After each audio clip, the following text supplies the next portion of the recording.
Parashat Mishpatim, the portion of laws and statutes which follows immediately upon the 10 Commandments that we read about last week.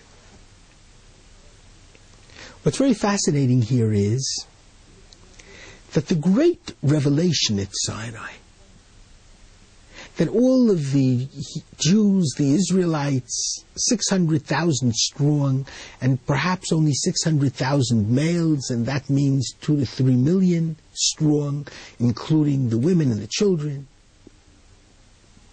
actually felt God's presence and even heard God's sounds. The laws which follow have their basis in the 10 Commandments, have their basis in God's communication to Moses, but certainly are a follow-through and a follow-up on what was the primary revelation at Sinai itself. And what is fascinating is that the covenant, the religious covenant between God and the Jewish people, does not take place after the revelation of the 10 Commandments. It takes place after the continuation of the 10 Commandments with all of the other laws. I want to stress the very special and exciting and nation-changing and nation-forming experience was the revelation at Sinai. The laws were necessary additions. Why is it that the covenant, the contract, the religious contract between God and Israel, God and the nation, the addition to the national contract between God and Abraham in the book of Genesis, why is it that that Brit, that covenant, doesn't take place after the revelation in last week's portion? Why do we wait until the conclusion of all of the laws in Mishpatim for the contract actually to be established? The simple answer is the 10 Commandments weren't enough. We required the extra laws as well. But there are many great sages who maintain that all of these extra laws are included within those 10 Commandments anyway.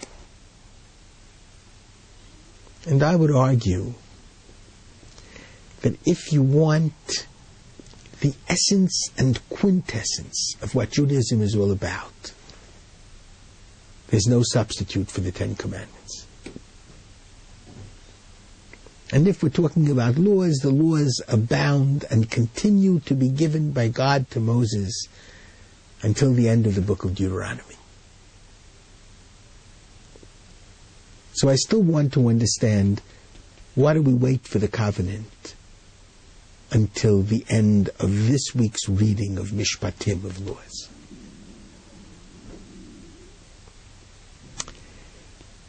I once said that the reason is because there was a search for a special commitment on the part of the Israelites. The Israelites said before, whatever God commands, we will do.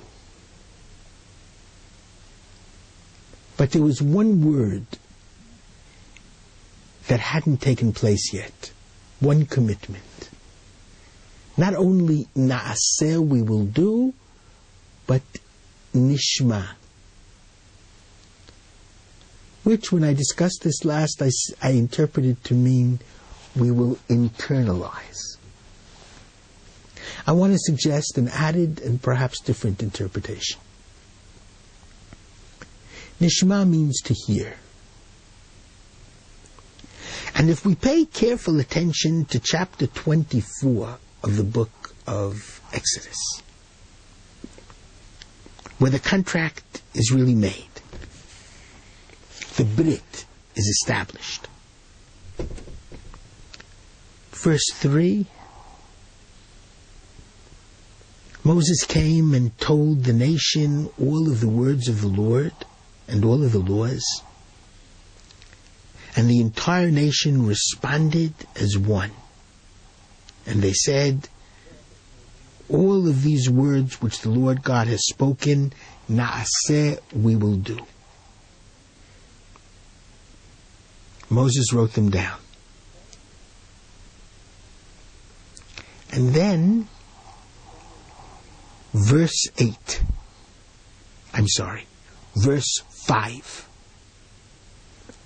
Vayishlach et na'arei b'nei Yisrael. Moses sent out the youngsters among the children of Israel. And they made whole burnt offerings to God. And they sacrificed peace offerings to God. And then, verse 6, Moses took blood of the animals, and he took the book of the covenant, and he called out the book of the covenant, the 10 Commandments, into the ears of the Israelites, and they cry out, everything which the Lord spoke, Na'aseh v'nishma. We will do and we will hear. And then verse 8, Moses took the blood and spilled it on the nation and declares, this is the blood of the covenant. What did the Jews mean when they added the verb, we will hear? I think it means we will do the commandments and we will hear our children rejoicing in them. Because what took place biblically? The youngsters came and brought sacrifices. And the sacrifices were a joyous event. It says so later on in the portion. And they celebrated through the sacrifices. They ate and they sang. They enjoyed being in God's presence. They enjoyed hearing God's laws. God didn't want to give a way of life to only one generation. God wanted to give a way of life within the Bible.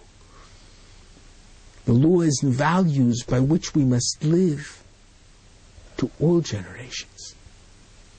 The magic word, and we will hear our children's involvement in Torah, in the Bible, in the laws. That's what God wanted to hear. And Moses understood that, and that's why he sent out the youngsters. And when the youngsters celebrated the giving of the laws and brought offerings and enjoyed being in God's presence, the Jews could say with a full voice, we will do and we will hear our children enjoying what we are doing, watching what we are doing, and doing it themselves as well. And then God was ready to seal the covenant. Shabbat Shalom.